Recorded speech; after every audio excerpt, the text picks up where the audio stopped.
राधे राधे। श्री हरिवंश। आइए रसिक नन्हे माल के अगले नायक श्री हरिदास जी तुलादार का चरित्र रसास्वादन करें।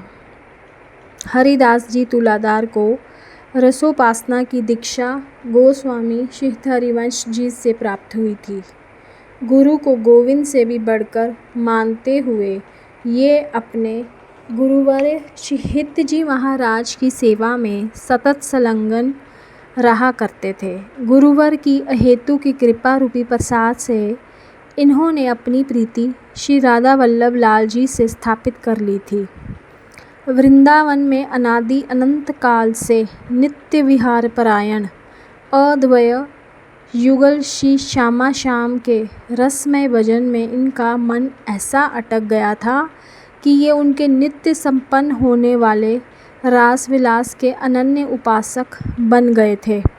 अपने इष्ट की सेवा पूजा ये बड़े ही लाड़ प्यार के साथ किया करते थे, किंतु वर्ष में होने वाले इष्ट के उत्सवों के समय तो इनके उल्लास एवं उमंग की कोई सीमा ही ना थी। ये उन उत्सवों में अपनी बहुत सी धन संपत्ति खर्च कर दिया करते थे। साधु संतों से भी इन्हें अत्यंत अनुराग था। ये साधुओं की सेवा को ही सर्वस्व मानते थे। कथा कीर्तन के आयोजनों में इन्हें अत्यधिक आनंद की अनुभूति होती थी तथा भक्तों के साथ मिलकर ये स्वयं भी गाने लगते थे। इनके नख शिख सुंदर रूप को देखकर एवं इनके श्रीमुख से निकले मधुर एवं रसमय प्रवचनों को सुनकर रसिक जन अत्यंत प्रसन्नता का अनुभव किया करते थे। ये लोक और वेद की सीमाओं को तोड़कर अपने इष्ट का भजन किया करते थे। ये परम उदार मधुरभाषी सार और असार तत्व को जानने वाले, काम क्रोध लोभ आदि षट विकारों से शून्य एवं सदैव प्रसन्नचित्त रहने वाले व्यक्ति थे। इनके लिए मान अपमान समान थे और लाभ हानि इन्हें हर्ष या शोक नहीं होता था। दया और करुणा इनके हृदय में सदैव भरी ही रहती थी। इन्होंने अपने शरीर, अपने पत्नी, पुत्र आदि सगे संबंधियों एवं अपनी चल अचल धन संपत्तियों को नश्वर मानकर उनसे अपनी ममता का त्याग कर दिया था। अतः इनके मन में कोई स्वार्थ की बात नहीं आती थी और सदैव ये परमार्थ करने में ही लगे रहते थे। अपनी 95 वर्ष की आयु में एक बार ये साधुओं का दर्शन करने के लिए तीर्थों की यात्रा पर गए। रास्ते में एक घने जंगल के अंदर एक सिंह ने एक गाय को घेर रखा था। ये देखकर हरिदास जी के मन में बड़ी दया उत्पन्न हुई। ये गाय को छुड़ाने के लिए सिंह के पास पहुँचे। उस सिंह को नरसिंह भगवान समझकर इन्होंने उसके पैर पकड़ लिए और उससे कहा कि गाय तो जगत की माता होती है, अतः उस पर दया करते हुए उसे छोड़ दो तथा इसकी जगह मुझे खा लो।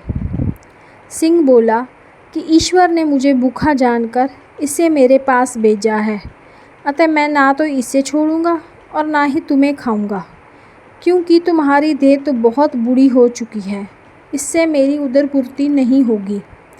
हरिदास जी ने कहा कि यदि ऐसी बात है तो मेरा पुत्र जवान है, मैं कल प्रातः तक उसे तुम्हारे पास ले आता हूँ। तुम उसे खाकर अपनी भूख मिटा लेना, परंतु अभी इस गाय को छोड़ दो। सिंह इस बात पर तैयार हो गया और हरिदास जी अपने पुत्र को लाने के लिए अपने घर वापस आ गए।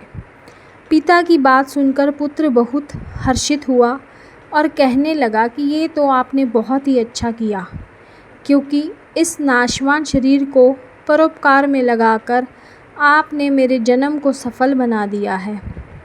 प्रातःकाल होने पर वह अपने पिता से पहले ही जग गया और उन्हें जगाते हुए उनसे कहने लगा कि पिताजी जल्दी चलो और मुझे सिंह को समर्पित करके सिंह को दिए गए अपने वचन को सत्य प्रमाणित करो। जब ये दोनों उस सिंह के पास पहुँचे, उस समय सिंह सो रहा था। अतः ये दोनों सिंह के जगने की प्रतीक्षा करते हुए उसी जगह एक प्रहर तक खड़े रहे।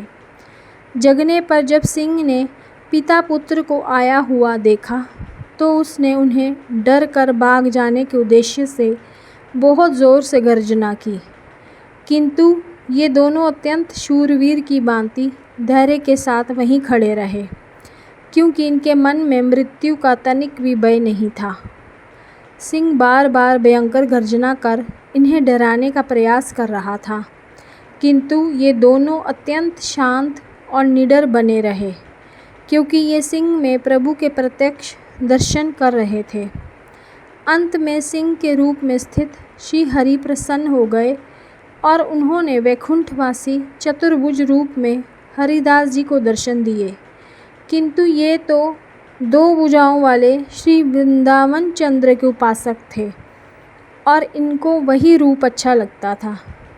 पूज्य गुरुवर ने इन्हें बताया था कि प्रेम धाम वृंदावन में प्रेम मूर्ति युगल श्री श्यामा श्याम हमारे इष्ट हैं, अतः इनका उस पर ही दृढ़ विश्वास था।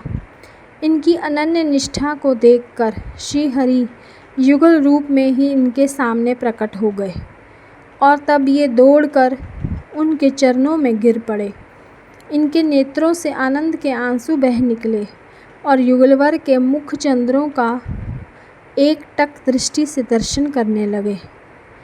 उन्होंने प्रसन्न होकर इन्हें ये वरदान भी दिया कि तुम जब तक जियोगे तब तक निष्काम भक्ति करते रहोगे और अंत में श्री वृंदावन धाम को प्राप्त होगे। इसी के साथ मैं वाणी को विराम देती हूँ। अभी ये चरित्र और बाकी है, वो हम कल करेंगे। तब तक के लिए राधे राधे। श्री हरिवंश। जो तुम